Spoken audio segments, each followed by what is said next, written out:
Hello नमस्कार, स्वागत है हमारे YouTube channel NR current GK classes में। हम इस वीडियो में बात करेंगे स्टाफ एंड वेलफेयर इंस्पेक्टर है क्वेश्चन पेपर के बारे में। जो न्यू क्वेश्चन पेपर है साउथ सेंट्रल रेलवे का 30/1/2026 का। यहाँ पर मैं आपको टोटल 110 क्वेश्चन हल कराने वाला हूँ विद एक्सप्लेनेशन के साथ में। मैं यहाँ पर आपको विश्वास दिला देता हूँ कि जिस तरह से मैं आपको यहाँ पर पेपर को हल कराऊंगा, बहुत ही डीपली तरीके से हल कराने वाला हूँ, जिससे आपको बहुत ज्यादा नॉलेज मिलने वाली है। तो आप वीडियो में बने रहिएगा, वीडियो को लाइक करें, शेयर करें और चैनल पर नए हैं तो चैनल को सब्सक्राइब करके बेल आइकन प्रेस करें। शुरू करते हैं। देखिए, ये रहा क्वेश्चन पेपर है। साउथ सेंट्रल रेलवे का ये पेपर है, लेवल 6 का पेपर होता है। 35% एलडीसी कोटा का पेपर है। यहाँ पर समय दिया हुआ है 120 मिनट का ये समय होता है। टोटल 110 क्वेश्चन होते हैं, जिनमें से आपको 100 क्वेश्चन करने होते हैं। यदि आप 100 से ज्यादा करते हैं तो पहले जो 100 यहाँ पर आपने किए हैं उनको ही चेक किया जाता है, बाकी को क्वेश्चन को चेक नहीं होते हैं। नेगेटिव मार्किंग इसमें होती है 1/3 के हिसाब से नेगेटिव मार्किंग होती है। तो इस तरह से ये पेपर दिया हुआ है, नया पेपर है और यहाँ पर बहुत ही अच्छा पेपर उन्होंने बनाया है। लेवल इसका थोड़ा सा हाई रहा है, तो आप इस पेपर को ध्यान से देखेंगे। मैं यहाँ पर आपको डीपली तरीके से हर पॉइंट को समझाने वाला हूं कि पेपर में क्या आ सकता है, किस प्रकार से क्वेश्चन बन सकता है और जो क्वेश्चन दिया हुआ है उसके बारे में अदर से जो भी नॉलेज रहेगी वो सभी बताने वाला हूं। तो आप कॉपी पेन लेकर बैठे हैं, जिससे ज्यादा से ज्यादा नॉलेज में जो दूंगा तो आप उसको लिख सकें। तो शुरू करते हैं। पहला क्वेश्चन है, राजभाषा नियम के अनुसार अंडमान और निकोबार द्वीप समूह किस रीजन में आते हैं? तो राजभाषा नियमों के अनुसार तीन क्षेत्रों में बांटा गया है। जितने भी राज्य हैं, केंद्र शासित प्रदेश हैं, उनको 3 क्षेत्रों में बांटा गया है। इसके आंसर की हम बाद में बात करेंगे कि क्या आंसर होगा, क्या आंसर नहीं होगा। आप खुद आंसर यहाँ पर बताने वाले हैं। तो यहाँ पर 3 क्षेत्र होते हैं। एक कै क्षेत्र होता है, जिसको ए बी सी में भी बोल सकते हैं, और या कै खे गए। तो कै क्षेत्र में कौन कौन से राज्य हैं? तो कै क्षेत्र में जो राज्य हैं, यहाँ पर मैं आपको लिख देता हूँ: बिहार, हरियाणा, हिमाचल प्रदेश, एम मध्य प्रदेश, छत्तीसगढ़, झारखंड, उत्तराखंड, राजस्थान, यूपी और अंडमान निकोबार द्वीप समूह और दिल्ली। टोटल 9 राज्य प्लस 2 केंद्र शासित प्रदेश हैं कै क्षेत्र में। 3 क्षेत्र मैंने आपको बताया, कै ख गए। तो कै क्षेत्र में 9 राज्य और 3 केंद्र शासित प्रदेश हैं। ख जो क्षेत्र है, ख क्षेत्र में कौन कौन से राज्य हैं? तो ख क्षेत्र में गुजरात, महाराष्ट्र और पंजाब, ये 3 राज्य हैं। इसके अलावा चंडीगढ़, दमन, दीव, नागर हवेली, ये 2 केंद्र शासित प्रदेश हैं। 3+2 इसमें है। इसके अलावा जो गय क्षेत्र है, गय क्षेत्र में कै क्षेत्र और ख क्षेत्र में जो राज्य नहीं आए हैं वो सभी गय क्षेत्र में रखे गए हैं। आप एक बार दोबारा से क्वेश्चन को सुनिए कि इसमें पूछा गया था कि अंडमान और निकोबार द्वीप समूह किस रीजन में आते हैं? तो कै रीजन या ए रीजन में आते हैं। Option C is right answer हो जाएगा। मैंने बताया था कि के जो कै रीजन है या ए जो रीजन है, उसमें कौन कौन से राज्य हैं? बिहार, हरियाणा, हिमाचल प्रदेश, मध्य प्रदेश, छत्तीसगढ़, झारखंड, उत्तराखंड, राजस्थान, यूपी, अंडमान निकोबार और दिल्ली। 9 राज्य, 2 केंद्र शासित प्रदेश हैं। ख जो क्षेत्र है उसमें पंजाब, गुजरात और महाराष्ट्र, इसके अलावा चंडीगढ़, दमन, दीव, दादर नागर हवेली, इस प्रकार से यहाँ पर है। बाकी जो बचे हुए जितने भी राज्य हैं, केंद्र शासित प्रदेश हैं, वो गय क्षेत्र में आते हैं। अगला देखते हैं क्वेश्चन नंबर 2। राजभाषा पर संसदीय समिति में कुल कितने सदस्य हैं?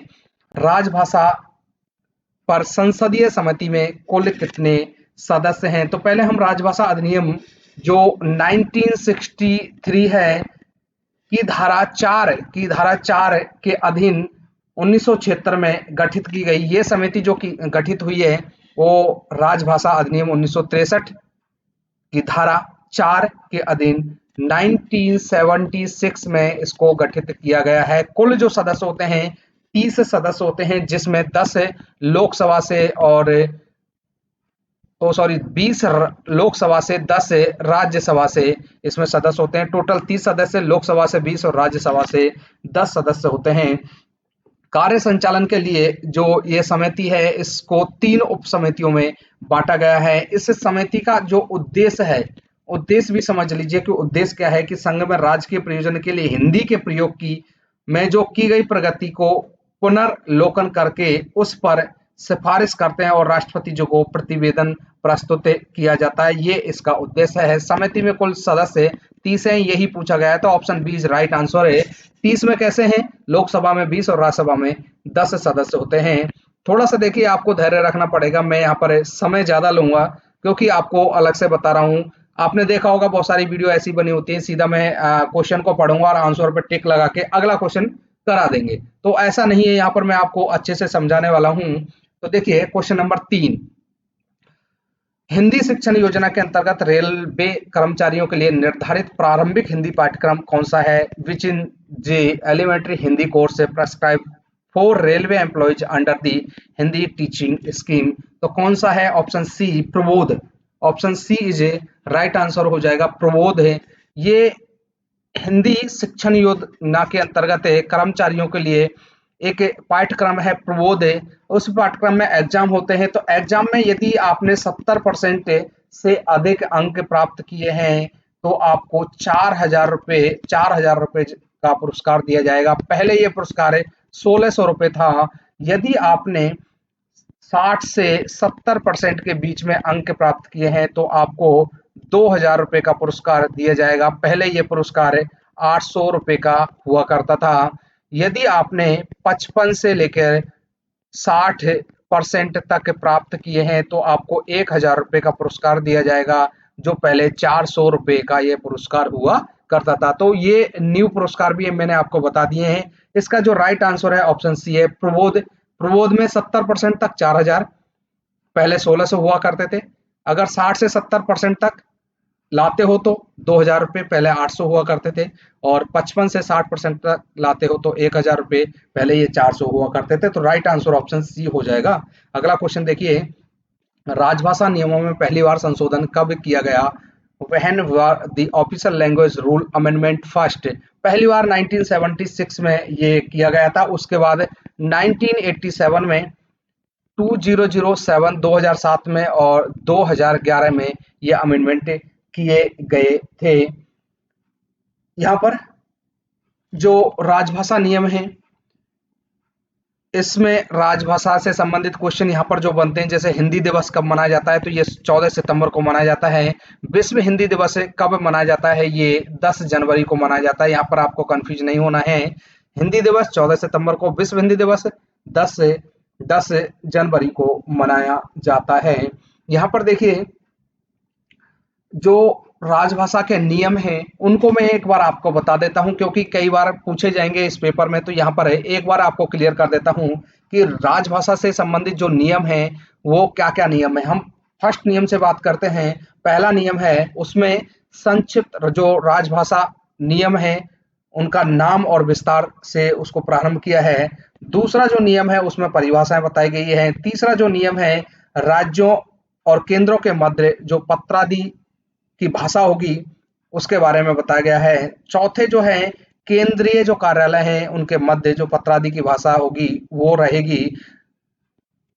5 में जो रूल नंबर 5 है, हिंदी प्राप्त पत्रों के उत्तर, जैसे कि हिंदी में कोई पत्र प्राप्त हुआ तो हिंदी में ही उसका उत्तर रहेगा। हिंदी और रूल नंबर 6 की बात करें तो हिंदी और अंग्रेजी दोनों का प्रयोग है। रूल नंबर 7 की बात करें तो अभ्यावेदन और आवेदन, अभ्यावेदन और आवेदन।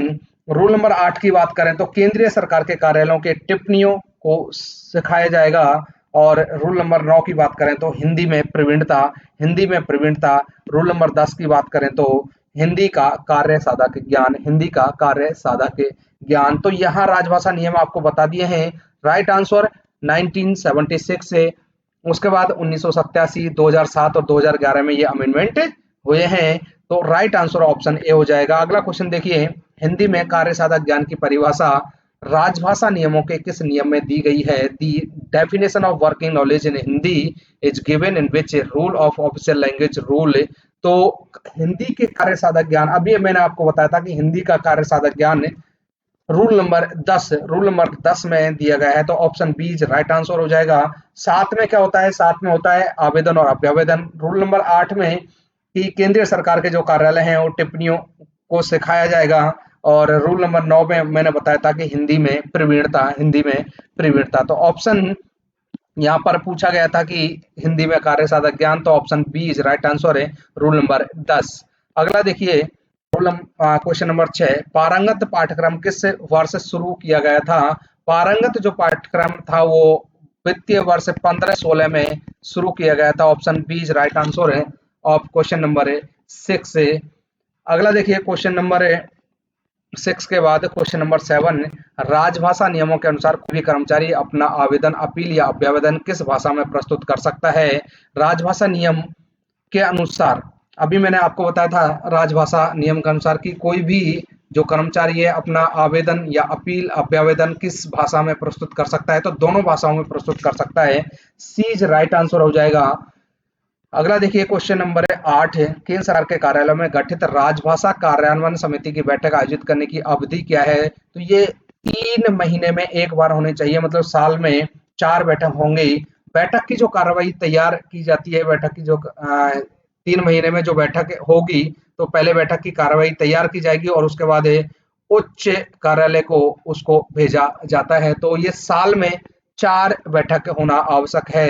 अगला देखिए, क्वेश्चन नंबर 9, गैर हिंदी भाषी क्षेत्रों में बोर्ड किस क्रम में प्रदर्शित किए जाते हैं? कि ऐसे जो राज्य जिनमें हिंदी नहीं बोली जाती है, गैर हिंदी राज्य हैं, उनमें जो बोर्ड लगे होते हैं, तो किस प्रकार से लगे होते हैं, उनका क्रम क्या होता है, क्या भाषा का क्रम क्या होता है, ये पूछा गया है। In which order the board are displayed in non Hindi speaking. तो यहाँ पर देखिए, जो भी एरिया है गैर हिंदी वाले, तो पहले जो क्षेत्रीय भाषा है वो उनका क्षेत्रीय भाषा में लिखा होगा बोर्ड पर, उसके बाद हिंदी में, उसके बाद हिंदी और उसके बाद अंग्रेजी। तो सबसे पहले क्षेत्रीय भाषा, दूसरी हिंदी और तीसरी अंग्रेजी, इसमें लिखा होगा। तो ये देखिए, क्वेश्चन नंबर 9 का जो आंसर है, लिखा हुआ है क्षेत्रीय भाषा हिंदी अंग्रेजी, रीजनल लैंग्वेज है हिंदी और इंग्लिश। तो option C is right answer हो जाएगा। अगला देखिए, क्वेश्चन नंबर 10 है, राजभाषा अधिनियम 1976 के किस नियम के अंतर्गत एक कर्मचारी फाइल पर नोटिंग या कार्यव्रत नोटिंग या कार्यव्रत हिंदी या अंग्रेजी में लिख सकता है?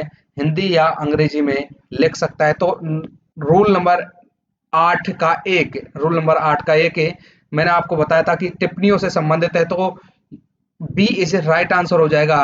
8 का 1 में ये कर्मचारी फाइल पर नोटिंग या कार्यव्रत हिंदी या अंग्रेजी में लिख सकता है। अगला क्वेश्चन देखिए, क्वेश्चन नंबर 10 है, एक कर्मचारी को एक तिमाही 3 माह में अधिकतम कितने घंटे ओवर टाइम करने की अनुमति है? What is the maximum number of over time hours a worker in allowed to work in a single quarter 3 month? मतलब 3 महीने में, तो 3 महीने में 144 घंटे तक वो ओवर टाइम कर सकता है। Option C is right answer हो जाएगा। अगला क्वेश्चन देखिए, क्वेश्चन नंबर 12, पूरी रात का मतलब डैश और डैश के बीच है। Full night means period between dash and dash की फुल नाइट किसको माना जाएगा? तो 10 बजे से लेकर सुबह 6 बजे तक की जो ड्यूटी होती है उसको फुल नाइट माना जाता है, उसको क्या माना जाएगा? Full night. Option C is right answer, option C is right answer हो जाएगा। इसमें 6 घंटे की एक यूनिट बनती है और यूनिट के हिसाब से ही आपका जो नाइट ड्यूटी अलाउंस है वो मिलता है। नाइट ड्यूटी अलाउंस कैसे काउंट किया जाता है? आपका जो बेसिक है प्लस जो डीए है अपॉन 200 निकाल कर आपका 1 यूनिट का पैसा आएगा, और आप जितनी यूनिट मंथ में करते हो उस हिसाब से आपको नाइट ड्यूटी अलाउंस मिल जाएगा। तो ये 10 से 6 बजे तक का जो समय होता है उसको नाइट ड्यूटी में काउंट किया जाता है, और 6 घंटे में 1 यूनिट बनती है। 10 से 6 तक 8 घंटे होते हैं, इसका मतलब 1 घंटे से ज़्यादा यहाँ पर 1 यूनिट से ज़्यादा यहाँ पर यूनिट बनती है एक नाइट में। अगला क्वेश्चन देखिए, डीआरक्यू वाले पदों के मुकाबले सरप्लस स्टाफ की रीडिप्लॉयमेंट की प्रक्रिया क्या है? डीआरक्यू क्या होता है? डीआरक्यू होता है direct recruitment quota, direct recruitment quota. तो इसमें डीआरक्यू वाले पदों के मुकाबले सरप्लस स्टाफ की रीडिप्लॉयमेंट की प्रक्रिया क्या है? तो रीडिप्लॉयमेंट की जो प्रक्रिया है, तो उसी ग्रेड में उनकी पोस्टिंग दी जाती है। कि सरप्लस स्टाफ क्या होता है? सरप्लस स्टाफ वो होता है कि जहां कोई भी पद पे या कहीं भी जो डिपार्टमेंट है वहां पर आदमियों की संख्या ज्यादा होती है, मतलब अनावश्यक जो आदमी हो जाते हैं, वो उनको क्या है, सरप्लस किया जाता है, तो उसी ग्रेड में उनको पोस्टिंग दी जाती है। तो option A is right answer है। अगला क्वेश्चन देखिए 14। महाप्रबंधक और मंडल रेल प्रबंधक प्रत्येक डैश की शुरुआत में सेक्शन बुक में आने वाले सभी पदों की जीरो बेस्ड समीक्षा करनी चाहिए। जीरो बेस्ड समीक्षा, शून्य आधारित समीक्षा, कि प्रत्येक पद की आवश्यकता शून्य से देखा जाता है कि उस पद की आवश्यकता है या नहीं। तो ये वित्तीय वर्ष मतलब स्टार्टिंग जब होती है उसी समय से जीरो जो वेस्ट है, जीरो वेस्ट समीक्षा उसको किया जाता है। शून्य आदित परीक्षा की कर्मचारियों की आवश्यकता है या नहीं, कितने कर्मचारी सरप्लस कर सकते हैं, कितने कर्मचारियों को यहाँ से हटाया जा सकता है, कितने कर्मचारी लगाए जा सकते हैं। तो यहाँ पर है ये जीरो जो बेस्ड समीक्षा है वो की जाती है, तो वित्तीय वर्ष के स्टार्टिंग में की जाती है, फाइनेंशियल ईयर। अगला क्वेश्चन देखिए, क्वेश्चन नंबर 15। लगातार काम करने वाले कर्मचारियों के मामले में लॉन्ग ऑन का मतलब ड्यूटी की अवधि है। बहुत ही अच्छा क्वेश्चन है, यहाँ पर आपको अच्छे से समझना होगा, मैं बहुत ही अच्छे से आपको यहाँ पर समझाऊंगा। लॉन्ग ऑन की बात करें, हम क्वेश्चन के आंसर की बाद में बात करेंगे, पहले लॉन्ग ऑन की बात करते हैं कि लॉन्ग ऑन होता क्या है। लॉन्ग ऑन क्या होता है? कर्मचारियों का वर्गीकरण HOER के तहत 4 प्रकार से वर्गीकृत किए गए हैं। तो 4 प्रकार का वर्गीकरण क्या है? तो पहले होते हैं गहन, दूसरे होते हैं निरंतर, और तीसरे होते हैं आवश्यक रूप से विरामी होते हैं, और चौथे होते हैं एक्सक्लूडेड या अपवर्जित। तो 4 प्रकार हो गए।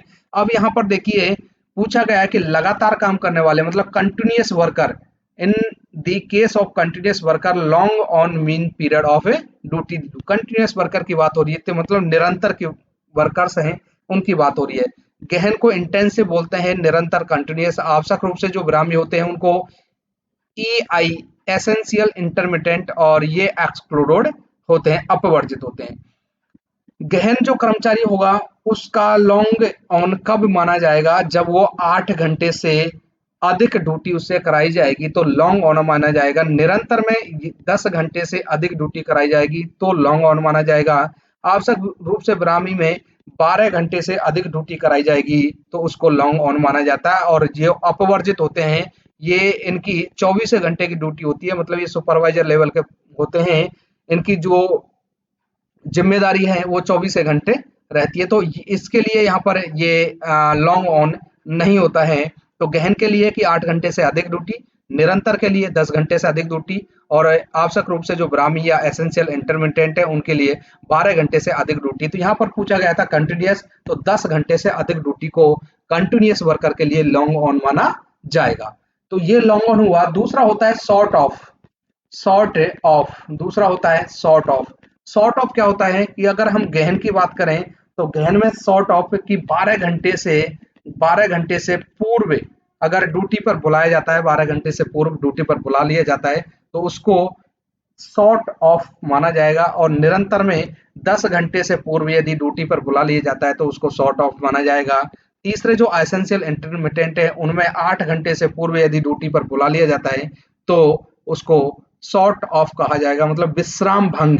कि आप 12 घंटे से पूर्व यदि बुला लेते हो तो विश्राम भंग हो जाएगा, मतलब शॉर्ट ऑफ माना जाएगा गहन में।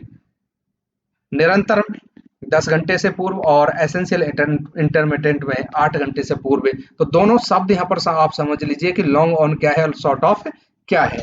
तो इसका जो आंसर होगा 10 घंटे से अधिक के लगातार काम करने वाले मतलब कंटिन्यूअस वर्कर के लिए है लॉन्ग ऑन। तो 10 घंटे से अधिक के काम कराने पर उसको लॉन्ग ऑन माना जाएगा। अगला देखिए question number 16।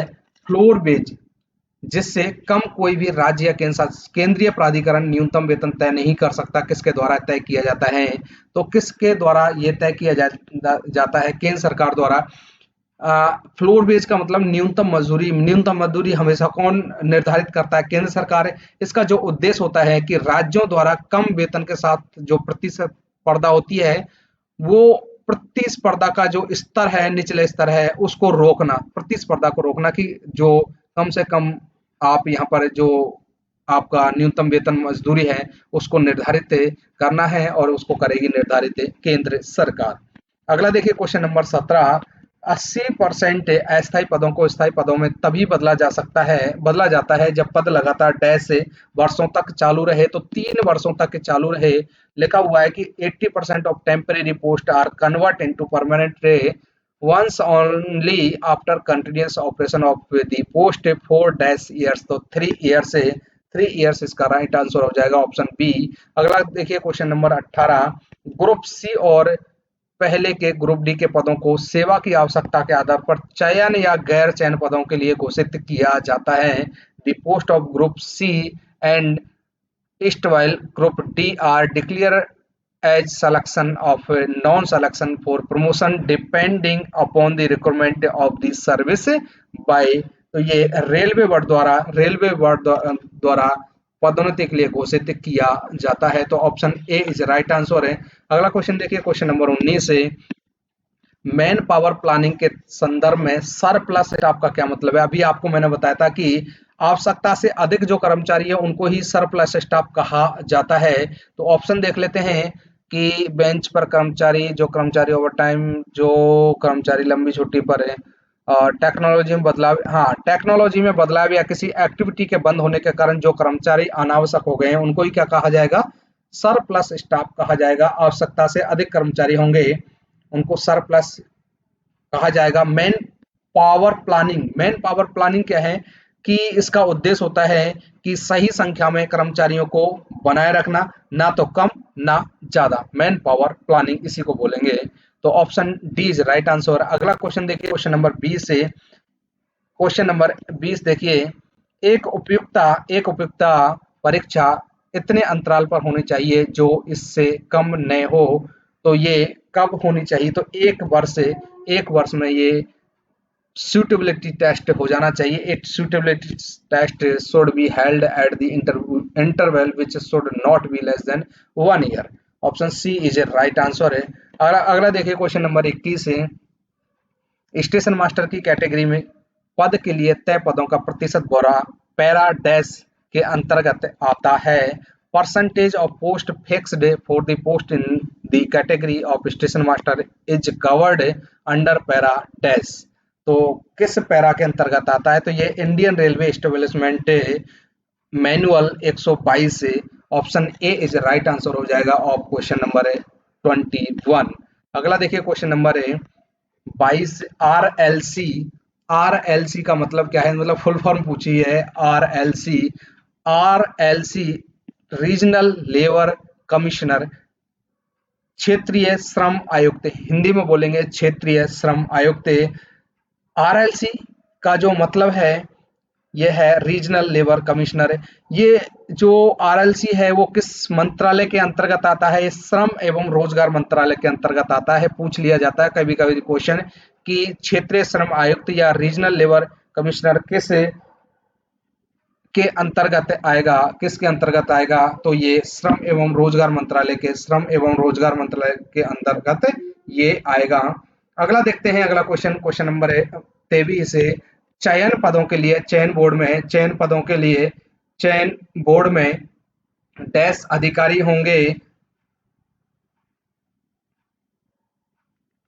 Selection board for the selection post shell consist of dash officer. तो कितने सदस्य होंगे? कम से कम 3 अधिकारी से कम नहीं होने चाहिए। Option B is right answer हो जाएगा। अगला क्वेश्चन देखिए क्वेश्चन नंबर 24 है। तदर्थ प्रमोशन के संबंध में अनुदेश डैश पैरा के नियम डैश में दिए गए हैं। The instruction regarding ad hoc promotion are contain and para dash of. तो किस पैरा में दिए गए हैं? तो ये Indian railway establishment manual 216। Option C is right answer हो जाएगा। अगला देखिए क्वेश्चन नंबर 25 से। ओलंपिक खेलों में देश का प्रतिनिधित्व करने के लिए कम से कम डैश स्थान के साथ राजपत्रित कैडर में बारी से हटकर प्रमोशन दिया जा सकता है। आउट ऑफ टर्म प्रमोशन में be granted in graduate cadre of representing country in Olympic game with A least dash position, कि ऐसे राजपत्र जो कर्मचारी कैडर है उसमें यदि कोई कर्मचारी ओलंपिक खेलों में देश का प्रतिनिधित्व करता है तो उसको प्रमोशन मतलब कैसे दिया जा सकता है, तो उसका प्रमोशन एकदम से थर्ड स्थान पर दिया जा सकता है, तीसरे स्थान पर उसको पहुंचा दिया जाएगा। तो option A is right answer है। अगला क्वेश्चन देखिए, क्वेश्चन नंबर 26 से, किस पद पर प्रमोशन के लिए वाइवा बॉस मौखिक जो परीक्षा है देना अनिवार्य है? तो conduct of viva voce is mandatory for promotion to the post. तो कल्याण निरीक्षक में नहीं होती है, ग्रुप सी में नहीं होती है, जेई में नहीं होती है, कानूनी सहायक में होती है। Option B is right answer of question number 26 से। अगला क्वेश्चन देखिए, क्वेश्चन नंबर 27 से, हेल्थ एजुकेटर और फैमिली प्लानिंग फील्ड वर्कर को इस तरह वर्गीकृत किया गया है। Health educator and family planning field workers are classified as, यहाँ पर मैंने आपको बताया था कि चार प्रकार के कर्मचारी HOER के तहत चार प्रकार के कर्मचारी, गहन जिनको इंटेंसिव बोलेंगे, कंटिन्यूस जो निरंतर बोलेंगे, तीसरे बताए थे आवश्यक रूप से विरामी EI एसेंशियल इंटरमीडिएट, और चौथे बताए थे एक्सक्लूडेड। तो यहाँ पर पूछा गया है कि जो हेल्थ एजुकेटर है और फैमिली प्लानिंग वर्कर है उनको किस में रखा गया है। तो इनकी जिम्मेदारी क्या होती है? 2400 घंटे की जिम्मेदारी होती है। तो यहाँ पर एक्सक्लूडेड में आ जाएंगे। Option A is right answer, बाहर रखे गए कर्मचारी या अपवर्जित कर्मचारी, ये इसका आंसर होगा। क्योंकि जो हेल्थ एजुकेटर है उसकी 24 घंटे की जिम्मेदारी है, या फैमिली प्लानिंग है वो 24 घंटे की उसकी ड्यूटी मान सकते हैं। तो ए इज राइट आंसर। अगला क्वेश्चन देखिए, क्वेश्चन नंबर है 28 से, अनुकंपा के आधार पर नियुक्ति पर विचार करने के लिए ड्यूटी के दौरान मरने वाले या स्थायी रूप से विकलांग होने वाले कर्मचारियों के आश्रितों को प्राथमिकता डैश मामलों के रूप में वर्गीकृत किया गया है। तो यदि अनुकंपा के आधार पर नियुक्ति देंगे तो कर्मचारियों को जो आश्रित है उनको क्या प्राथमिकता है? तो ये फर्स्ट प्राथमिकता होगी, प्रायोरिटी, फर्स्ट प्रायोरिटी उनकी रहेगी। तो option B is right answer हो जाएगा क्वेश्चन नंबर 28। अगला क्वेश्चन देखिए, चयन पद पर प्रमोशन के संबंध में is respect of promotions to a selection post, यहाँ पर जो 28 है, 28 का जो आंसर दिया गया है 28 में देखिए कि पैनल में शामिल किए जाने वाले कर्मचारियों की संख्या के 3 गुना तक योग्य कर्मचारियों को चयन के लिए बुलाया जाएगा। आपने देखा होगा जो भी पैनल तैयार होता है उसमें जितनी भी वैकेंसी होती है उसके 3 गुना तक कर्मचारियों को बुलाया जाता है, उनका चयन किया जाता है, उसके बाद जितने भी कर्मचारी लेने होते हैं मेरिट बेस पर उनको लिया जाता है। तो option A is right answer हो जाएगा। अगला देखिए, क्वेश्चन नंबर 29 से, क्वेश्चन नंबर 29 हो गया है। क्वेश्चन नंबर 30 देखिए, जिन मामलों में कर्मचारियों को आंशिक रूप से चिकित्सीय रूप से विकोटीकृत किया जाता है उनसे अनुकंपा के तहत पत्नी या बच्चों या आश्रितों को किस ग्रेड में नियुक्ति दी जाएगी? डीकैटराइज किया जाता है कि in case of where employee are partially medically decategorized appointment under CG can be offered to wife ward या डिपेंडेंट इन विच ग्रेड। तो उनको लेवल 1 मतलब ग्रुप डी में उनकी पोस्टिंग दी जाती है। तो option B is right answer हो जाएगा ऑफ क्वेश्चन नंबर 30। अगला देखते हैं क्वेश्चन नंबर 31, रेलवे कर्मचारियों को लगातार गहन या EI के रूप में वर्गीकृत करने का सबसे उपयुक्त तरीका क्या है? तो उपयुक्त तरीका है फैक्चुअल जॉब एनालिसिस, वास्तविक नौकरी विश्लेषण, की गहन या EI के रूप में कैसे वर्गीकृत करेंगे? तो वास्तविक नौकरी विश्लेषण करने के बाद ही कि वो गहन में है या EI में है, एसेंशियल इंटरमीडिएट में है। अगला देखिए 32, का आत्महत्या करने वाले रेलवे कर्मचारी के बच्चे आश्रित परिवार के सदस्य अनुकंपा के आधार पर नियुक्ति के पात्र हैं? Are the ward dependent family members of railway employees commit suicide eligible for appointment under compensation ground है? तो क्या मतलब कोई कर्मचारी जॉब कर रहा है और आत्महत्या कर लेता है तो उसके बच्चे या जो आश्रित हैं क्या अनुकंपा के आधार पर नियुक्ति दी जाएगी? तो हाँ, नियुक्ति उनको दी जाएगी, बच्चे या जो आश्रित है उसको नौकरी दी जाएगी। तो option A is right answer है ऑफ क्वेश्चन नंबर है 32। अगला देखते हैं, मंडल नियंत्रित पदों के अंतर्गत अनुकंपा नियुक्तियों में आश्रित भाई बहनों की नियुक्ति के मामले पर विचार करने की शक्तियां किसके पास हैं? मंडल नियंत्रित पद हैं तो मंडल में डीएम साहब ही प्रमुख होते हैं, तो ऑप्शन ए राइट आंसर हो जाएगा। अनुकंपा नियुक्तियों के बारे में बताया तो यहाँ पर डीआरएम साहब होंगे, ऑप्शन ए।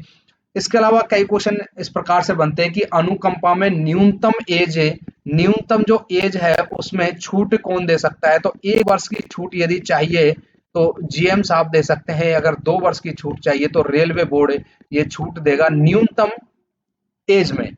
यदि अनुकंपा पर नियुक्ति है कि आपकी एज कम हो रही है, 1 वर्ष की एज कम हो रही है, तो उसकी छूट जीएम साहब दे देंगे, और 2 वर्ष की छूट अगर लेना चाहते हैं तो रेलवे बोर्ड देगा। अगर हम ऊपरी सीमा की बात करते हैं, ऊपरी सीमा की बात करते हैं कि आपकी एज ज्यादा हो गई है, ऊपरी सीमा ज्यादा हो रही है, तो 1 वर्ष की छूट डीआरएम साहब देंगे, 1 वर्ष की छूट डीआरएम साहब दे सकते हैं ऊपरी आयु सीमा में। तो इसका जो आंसर हो गया ऑप्शन ए हो गया है। अगला देखिए क्वेश्चन नंबर 34 है, ठेकेदार द्वारा मजदूरी के भुगतान के डिफॉल्ट के मामले में अधिनियम के तहत मजदूरी के भुगतान की जिम्मेदारी डैश की होती है? कि मजदूरी के भुगतान की जिम्मेदारी किसकी होती है? तो ये प्रधान नियोक्ता प्रिंसिपल एम्प्लॉयर की ये जिम्मेदारी होती है। तो option A is right answer है। अगला कि देखिए, सभी रनिंग कर्मचारियों के लिए छुट्टी रिजर्व होने चाहिए, leave reserve for all running staff should be 15 to 30% है। Option B is a right answer हो जाएगा ऑफ क्वेश्चन नंबर 35। अगला देखते हैं, खेल कोटा के अंतर्गत भर्ती में वित्तीय वर्ष की समाप्ति पर अप्रयुक्त कोटा का क्या होगा? कि खेल कोटा की कोई वैकेंसी है और आपने उस वैकेंसी को नहीं भरा है, मतलब अप्रयुक्त हो गई है, तो उस वैकेंसी का क्या होगा? तो वो क्या हो जाएगी? लैप्स हो जाएगी, इट्स अ लैप्स है, या समाप्त हो जाएगी। ये नहीं कि आपको आगे उसको नहीं जोड़ा जाएगा, कैरी नहीं किया जाएगा आगे में।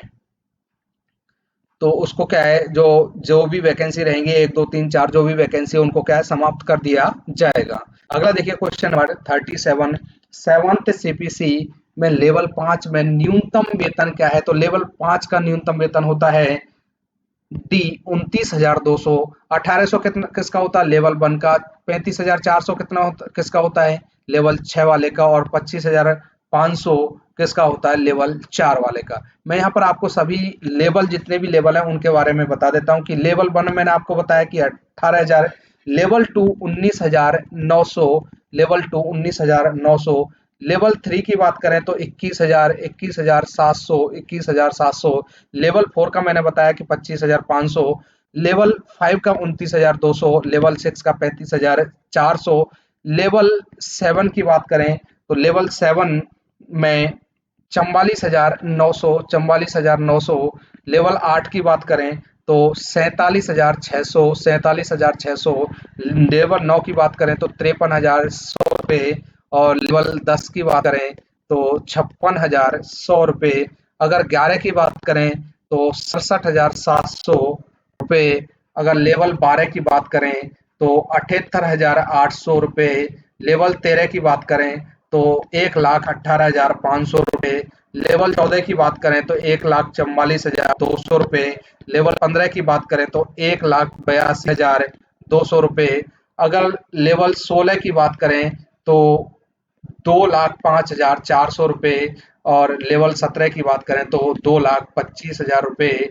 और लेवल जो 18 है, लास्ट लेवल है, वो 2,00,000 है, 2,50,000 रुपये। ये सभी लेवल का इस तरह से है। तो यहाँ पर पूछा गया था लेवल 5 का, तो ये होता है 29,200, 29,200। Option D is right answer है। अगला ऑप्शन देखते हैं, पे मैट्रिक्स के लेवल 4 में तकनीशियन ग्रेड 2 को दे ब्रेक डाउन भत्ता की राशि क्या है? बहुत ही अच्छा है। ब्रेक डाउन भत्ते के बारे में पूछा है, जो बीडी अलाउंसेज मिलते हैं उसके बारे में पूछा है। तो ऑप्शन में देखिए यहाँ पर 540, 500, 450 से उपयुक्त में से कोई नहीं। लेवल 4 का है, लेवल 4 में अभी जो मिल रहा है ये 675 रुपये मिल रहा है। ये पुराना है तो पुराने में मिलता था 540 रुपए। तो option A is right answer होगा इस क्वेश्चन का। मैं आपको बीडी अलाउंस के बारे में बता देता हूँ कि L1 मतलब लेवल 1 में अभी 338 रुपए मिलते हैं, पहले ये 270 रुपए मिलते थे। अगर लेवल 2 की बात करें तो पहले 405 रुपए मिलते थे और अभी 506 रुपए मिलते हैं। लेवल 4 की बात करें तो लेवल 4 में पहले 540 मिलते थे, अभी 675 मिलते हैं। और लेवल 6 प्लस से मतलब लेवल 6 की बात करें तो ये अभी 844 रुपए मिलते हैं, पहले ये 675 रुपए मिला करते थे। तो यहाँ पर देखिए पुराने टाइप से पूछा है कि पुराना जो था तो 540 से रुपए प्रति माह के हिसाब से ये बीडीए अलाउंसेज मिलता है लेवल 4 को। अगला देखिए क्वेश्चन नंबर 39। 39 भी बहुत अच्छा क्वेश्चन है। निलंबन रद्द करने के लिए किस स्टैंडर्ड फॉर्म में जो एसएफ है उसका उपयोग किया जाता है? आपने सुना होगा कि SF5, SF2, SF11। तो वो स्टैंडर्ड फॉर्म जो चार्जशीट होती हैं निलंबन रद्द करने के लिए कौन सा फॉर्म जारी किया जाता है? तो SF4 जारी किया जाता है।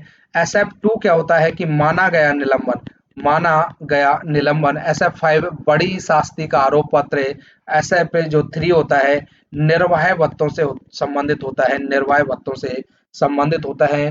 टोटल ये 14 तरह के स्टैंडर्ड फॉर्म होते हैं, एसएफ होते हैं, चार्जशीट होती हैं। तो मैं आपको एक एक करके एक बार बता देता हूं, आप ध्यान से सुनिएगा। SF1 यदि जारी हुई है तो निलंबन, एल SF1 में निलंबन। SF2 मैंने आपको बताया था कि माना गया निलंबन। SF3 आपको बताया कि निर्वाह भत्ते से लिए के लिए। SF4 वे निलंबन रद्द करने के लिए। SF1 जब जारी होता है कि निलंबन किया जाता है और SF4 में उसको रिवॉक किया जाता है, निलंबित जो व्यक्ति है उसको निलंबन रद्द किया जाता है। SF5 बड़ी शास्ति का आरोप पत्र। SF6 की बात करें तो दस्तावेजों के लिए निरीक्षण की अनुमति नहीं देने की सूचना, दस्तावेजों के निरीक्षण की अनुमति नहीं देने की सूचना SF6 से। अगर SF7 की बात करें तो SF7 में जांच अधिकारी की नियुक्ति, जांच अधिकारी की नियुक्ति SF7। SF8 की बात करें तो प्रस्तुति अधिकारी की नियुक्ति, प्रस्तुति अधिकारी की नियुक्ति। SF9 है उसको अभी हटा दिया गया है। SF10 की बात करें तो संयुक्त कार्रवाई का आदेश है, संयुक्त कार्रवाई का आदेश है। इसके अलावा हम बात करें SF11 की तो SF11 आपने सुना होगा छोटी शास्ति का। SF11 आपने सुना होगा तो छोटी शास्ति का आरोप पत्र। SF12 की बात करें तो SF12 में ज्ञापन जहां नियम 14(1) के तहत कार्रवाई, सेवानिवृत्त कर्मचारी के विरुद्ध कार्रवाई। SF12 दोबारा सुनिए, SF12 में ज्ञापन जहां नियम 14(1) के तहत जो कार्रवाई करनी होती है। SF13 की बात करें तो SF13 में जो सेवानिवृत्त कर्मचारी है उसके विरुद्ध यदि कोई कार्रवाई करनी है तो उसके लिए राष्ट्रपति से अनुमति मांगने के लिए जारी की जाती है। और SF14 की बात करें तो ये जो सेवानिवृत्त रेल कर्मचारी है उसके खिलाफ चार्जशीट निकाली जाती है, मतलब सेवानिवृत्त कर्मचारी को चार्जशीट ये रहेगी SF14। इसका जो आंसर है SF4 है, डी राइट आंसर है निलंबन रद्द करने के लिए। अगला देखिए, अगला क्वेश्चन 40 है। LEO का मतलब क्या है? LEO का मतलब क्या है? तो लेबर एनफोर्समेंट ऑफिसर है, labour enforcement officer. Option B is a right answer है, जिसको हिंदी में बोलते हैं श्रम प्रवर्तन अधिकारी, श्रम प्रवर्तन अधिकारी। ग्रुप बी का ये अधिकारी होता है, ग्रुप बी में इसकी पोस्टिंग होती है। इसका जो उद्देश्य क्या होता है कि श्रम जो कानून है उनको लागू कराना, उनके जो अधिकार हैं जैसे न्यूनतम वेतन, काम के घंटे, स्वास्थ्य सुविधाएं और जो औद्योगिक विवाद है उन सभी को सुलझाना, ये होता है LEO, लेबर इन्फोर्समेंट ऑफिसर है, श्रम प्रवर्तन अधिकारी का काम। अगला देखिए क्वेश्चन नंबर है 41। यदि पति और पत्नी दोनों रेलवे कर्मचारी हैं तो क्या दोनों अपने बच्चों के लिए शिशु शिक्षण भत्ता के लिए एक साथ पात्र हैं? इन बोथ हस्बैंड और wife of railway servant are the both concurrently eligible for children education allowance for of the children, कि क्या वो एजुकेशन अलाउंस है, जो बच्चों का एजुकेशन अलाउंस मिलता है उसके लिए पात्र हैं, तो उसके लिए वो पात्र नहीं है, दोनों को वो नहीं मिलेगा। एक ही व्यक्ति को जो एजुकेशन अलाउंस है, चाइल्ड एजुकेशन अलाउंस, वो मिलेगा। यहाँ पर कि जो शिक्षण भत्ता है अभी 2813 रुपये पर मंथ मिलता है। पहले ये 2250 रुपये मिलता था। टोटल 33,756 रुपये अभी मिलता है। पहले ये 27,000 सालाना मिलता है। प्रथम 2 बच्चों के लिए ये भत्ता दिया जाता है, चाइल्ड एजुकेशन अलाउंस से। इसके अलावा हॉस्टल सब्सिडी भी मिलती है। तो हॉस्टल सब्सिडी पहले 6750 रुपये 6750 रुपये मिलती थी, अभी ये 8438 रुपये मिलती है। 8438 रुपये पर मंथ के हिसाब से ये हॉस्टल सब्सिडी मिलती है। तो यहाँ जो पूछा गया था कि दोनों पति और पत्नी दोनों कर्मचारी हैं, तो क्या दोनों को चाइल्ड एजुकेशन मिलेगा? तो चाइल्ड एजुकेशन जो अलाउंस है वो केवल एक को ही मिलेगा, तो इसलिए यहाँ पर डी इज राइट आंसर हो जाएगा। अगला क्वेश्चन देखिए, मॉडल एसओपी 2018 के किस भाग में स्थापना मामलों का प्रावधान है? Which part of model SOP 2018 contain provision of establishment matter है? क्वेश्चन नंबर 42 में जो पूछा गया है, तो पार्ट एफ जो भाग है उसमें इस मॉडल एसओपी से संबंधित जो मामले के प्रावधान है वो दिए गए हैं। तो option A is right answer. अगला क्वेश्चन देखिए, क्वेश्चन नंबर 43 में देखिए, भर्ती में ओबीसी डैश परसेंट का आरक्षण दिया गया है। तो ओबीसी को आपको जितनी भी भर्ती होती है उनमें 27% का आरक्षण दिया गया है। टोटल आरक्षण आपको बता देता हूँ, एससी को 15% आरक्षण होता है, एसटी को 7.5% आरक्षण होता है, 7.5%। अगर ओबीसी की बात करें तो इनको 27% आरक्षण होता है, और ईडब्ल्यूएस की बात करें तो 10% आरक्षण है, और पीडब्ल्यूबीडी विकलांग कैंडिडेट है तो उसको 4% आरक्षण दिया जाता है। ईडब्ल्यूएस में किसको मानेंगे? जिनका जो सालाना आय है वो 8 लाख से कम है, तो वो ईडब्ल्यूएस के अंतर्गत काउंट किए जाते हैं। यहाँ पर मैंने ओबीसी का पूछा था, तो ओबीसी में 2 टाइप से होता है। तो एक तो नॉन क्रीमिलियर होते हैं और एक क्रीमिलियर होते हैं। तो क्रीमिलियर को ये ओबीसी का फायदा नहीं मिलता है क्योंकि उनकी आय ज्यादा होती है, इसलिए फायदा नहीं मिलता है। नॉन क्रीमिलियर को ही ये जो आरक्षण है उसका लाभ मिलता है। तो यहाँ पर ओबीसी के बारे में पूछा गया था, तो 27% होता है, एससी के लिए 15%, एसटी के लिए 7.5%, ओबीसी 27% और ईडब्ल्यूएस 10%, और पीडब्ल्यूबीडी जो कैंडिडेट है उसको 4% का आरक्षण दिया गया है। अगला देखिए, क्वेश्चन नंबर 44 ए के डैश कैडर में एक पद को आरक्षण के लिए आवेदन किए बिना नियमित आधार पर भरा जा सकता है। तो नियमित आधार पर बिना रोस्टर लागू किए उस नियमित आधार पर उसको भरा जा सकता है। तो option C is right answer हो जाएगा ऑफ क्वेश्चन 44। अगला देखिए, क्वेश्चन नंबर 45 हॉस्टल सब्सिडी और CEA child education allowance CAA का दावा एक साथ किया जा सकता है? हाँ, किया जा सकता है। हॉस्टल सब्सिडी भी मिलेगी और चाइल्ड एजुकेशन अलाउंस भी आपको मिल जाएगा। आपको मैंने बताया था कि चाइल्ड एजुकेशन अलाउंस से टोटल अभी जो 33,756 मिलता है, और पहले ये 27,000 रुपये मिलता था। तो ऑप्शन ए राइट आंसर हो जाएगा ऑफ क्वेश्चन नंबर 45 है। अगला देखिए, क्वेश्चन नंबर 46 है, कार्यस्थल पर महिलाओं के यौन उत्पीड़न रोकथाम निषेध निवारण अधिनियम के तहत अपील डैश की अवधि के भीतर की जाएगी। तो ये 90 दिनों के भीतर की जाती है। तो ऑप्शन सी राइट आंसर हो जाएगा। कार्यस्थल पर महिलाओं के यौन उत्पीड़न से संबंधित जो रेल सेवा आचरण नियम है 1966 का रूल 3 में ये कार्यस्थल पर महिलाओं के यौन उत्पीड़न से संबंधित रोकथाम से संबंधित ये नियम है 3 कई बार पूछा गया है कि रेल सेवा आचरण नियम में कार्यस्थल पर महिलाओं के यौन उत्पीड़न को रोकने के लिए जो नियम है वो कौन सा है? तो 3 ये नियम है। राइट आंसर यहाँ पर 90 दिन हो जाएगा, अपील के लिए 90 दिन है। अगला देखिए, क्वेश्चन नंबर 47 सद्भावना दिवस के रूप में कौन सा दिन मनाया जाता है? Which day is celebrated as Sadbhavana Diwas? तो सद्भावना दिवस 20 अगस्त को मनाया जाता है। क्यों मनाया जाता है? जो पूर्व प्रधानमंत्री थे राजीव गांधी उनकी जयंती के उपलक्ष्य में इसको मनाया जाता है। इसका जो उद्देश्य है सांप्रदायिक सौहार्द और राष्ट्रीय एकीकरण और आपसी प्रेम को बढ़ावा देने के लिए मनाया जाता है।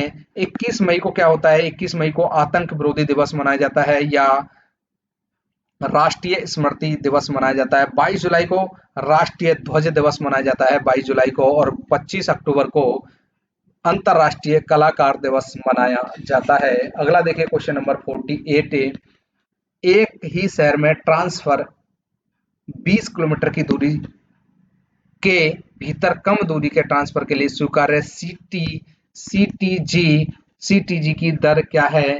सीटीजी की दर क्या है? What is the rate of CTG admissible for transfer with in same city और slash short distance transfer with in distance of 20 kilometre. अब यहाँ पर आप अच्छे से समझिए, सीटीजी कंपोजिट ट्रांसफर ग्रांट जिसको हिंदी में बोलेंगे संयुक्त स्थानांतरण अनुदान। यदि किसी भी कर्मचारी का रेल हित में रेलवे द्वारा या डिपार्टमेंट द्वारा ट्रांसफर किया जाता है तो उसको क्या है, ये अनुदान दिया जाता है, सीटीजी उसको दी जाती है। यहाँ जो पूछा गया है कि 20 किलोमीटर से कम 20 किलोमीटर से कम दूरी है और उसका ट्रांसफर किया जाता है तो उसको कितना सीटीजी मिलेगा, ये पूछा गया है। तो मैं आपको एक बार समझा देता हूं कि अगर 20 किलोमीटर से अधिक दूरी है तो 80% वेतन का जो है, मूल वेतन प्लस जो डीए है उसका 80% यहाँ पर सीटीजी दिया जाता है, और 20 किलोमीटर से कम है तो 1/3 कि जो वेतन है, जो बेसिक है और डीए है उसका 1/3 दिया जाता है।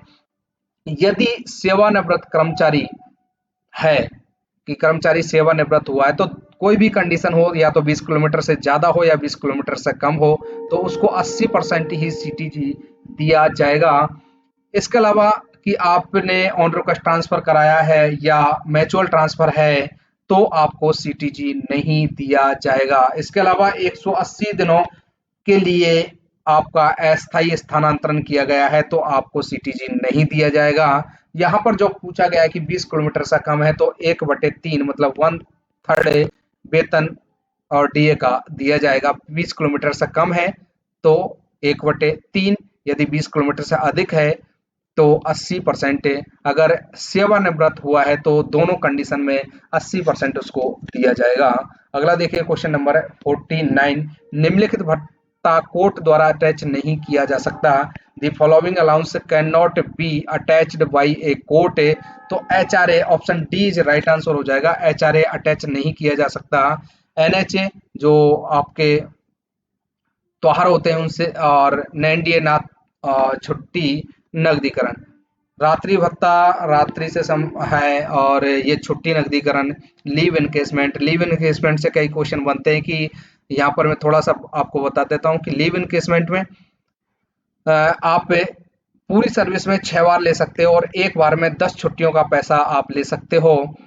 आपके खाते में कम से कम 40 छुट्टी बची होनी होनी चाहिए, मतलब 40 छुट्टी होनी चाहिए, और 10 छुट्टी का लीव इनकेसमेंट लेने के बाद 30 छुट्टी आपके खाते में बची होनी चाहिए। 2-2 साल के अंतराल पर ये लीव इनकेसमेंट लिया जा सकता है। एलएपी का ये लीव इनकेसमेंट होता है। एलएपी जो छुट्टी होती है, आप उन एलएपी छुट्टियों में से 10 छुट्टी एक बार में लीव इनकेसमेंट करा सकते हैं। अगला देखिए क्वेश्चन नंबर 50 है। नियम 9 में 2024 के संशोधन के अनुसार अनुशासनात्मक जांच करने के लिए अब तक आधिकारिक तौर पर किस तकनीक की अनुमति है? According to the 2024 amendment to rule 9, what technology is now official permitted for conducting disciplinary inquiries। तो अगर अनुशासनात्मक जांच करनी है तो आप कैसे जांच करा सकते हैं? तो व्हाट्सएप मैसेज से नहीं हो सकती, टेलीफोन रिकॉर्डिंग से नहीं हो सकती, उपयुक्त में से कोई नहीं। वीडियो कॉन्फ्रेंसिंग आपने देखा होगा, बड़े बड़े कोर्टों में भी ये वीडियो कॉन्फ्रेंस के तहत वहां पर सुनवाई होती है, तो या वीडियो कॉन्फ्रेंसिंग के तहत अनुशासनात्मक जांच की जा सकती है। तो option D is right answer हो जाएगा। अगला क्वेश्चन देखिए क्वेश्चन नंबर 51। स्थायी रूप से पूर्ण विकलांगता पर मुआवजे की राशि कम से कम कितनी होगी? The amount of compensation the permanent total disability will be at least how much? तो ये 1,40,000, कम से कम 1,40,000 होगी। तो option B is right answer. अगला देखिए question number 52। To temporary transfer के दौरान एक कर्मचारी के सामान्य किराए का भुगतान करके पिछले पोस्टिंग की जगह पर क्वार्टर रखने की अनुमति दी जा सकती है। यह अवधि कितनी हो सकती है? कि during temporary transfer and employee may be permitted to retain the quarters at the former place of the posting on payment of normal rent for a period of a. यहाँ जो पूछा गया है कि यदि किसी कर्मचारी का टेम्परेरी ट्रांसफर हुआ है तो कर्मचारी को सामान्य किराए पर जो उसका जो नॉर्मल एचआरए कटता है उसी पर उसको क्वार्टर रखने की कितने दिन की अनुमति दे सकते हैं कि वो अवधि क्या होगी? तो वो टेम्परेरी ट्रांसफर की पूरी अवधि कि यदि कर्मचारी को टेम्परेरी ट्रांसफर किया है तो वो वापस भी आएगा तो वो उसी क्वार्टर में रहेगा। तो इसलिए पूरी अवधि जितने दिन वो टेम्परेरी ट्रांसफर पर रह रहा है उतने दिन की ये अवधि रहेगी। तो option D is right answer है।